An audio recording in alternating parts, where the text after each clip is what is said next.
हैं, आप चलकर उनसे बात कर लीजिए। अच्छा ठीक है, थोड़ी देर में चलते हैं हम लोग। अरे भैया, हमें तो ऐसा लगता है कि आप ना किसी गलत इंसान के पास आ गए हैं।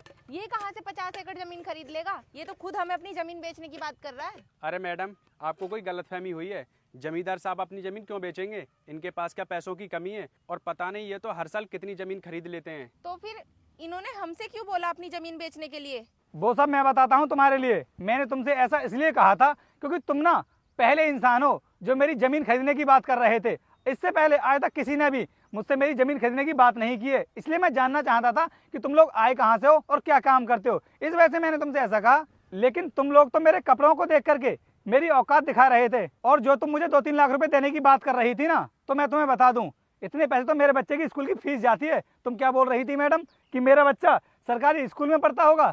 सरकारी स्कूल से टॉप किया होगा इसने। एक बार रिजल्ट तो देख लो मैडम, कौन से स्कूल में पढ़ता है मेरा बेटा। अरे मैडम, ये तो इंडिया का सबसे एक्सपेंसिव स्कूल है और इस स्कूल से इनके बच्चे ने टॉप किया है। मैडम, ये तो हमसे बहुत बड़ी गलती हो गई। हम तो इन्हें पहचान नहीं पाए। अब क्या होगा? सर, आपने हमें पहले क्यों नहीं बताया कि आप इतने बड़े जमींदार हैं? अगर आप हमें पहले ही बता देते कि आप इतने बड़े जमींदार हैं तो हम आपसे आपकी ज़मीन खरीदने की बात क्यों करते?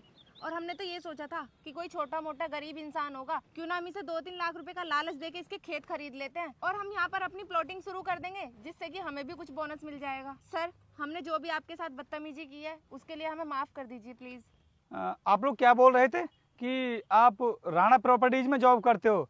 उस कंपनी के ओनर तो सुमित राणा जी है ना? हाँ सर, लेकिन आप उनको कैसे जानते हो? बहुत अच्छे से जानता हूँ मैं उनके लिए।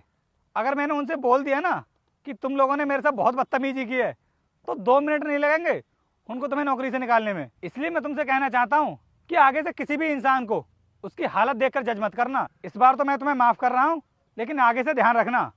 जा सकते हो तुम लोग यहाँ से। हाँ सर, जा रहे हैं हम लोग।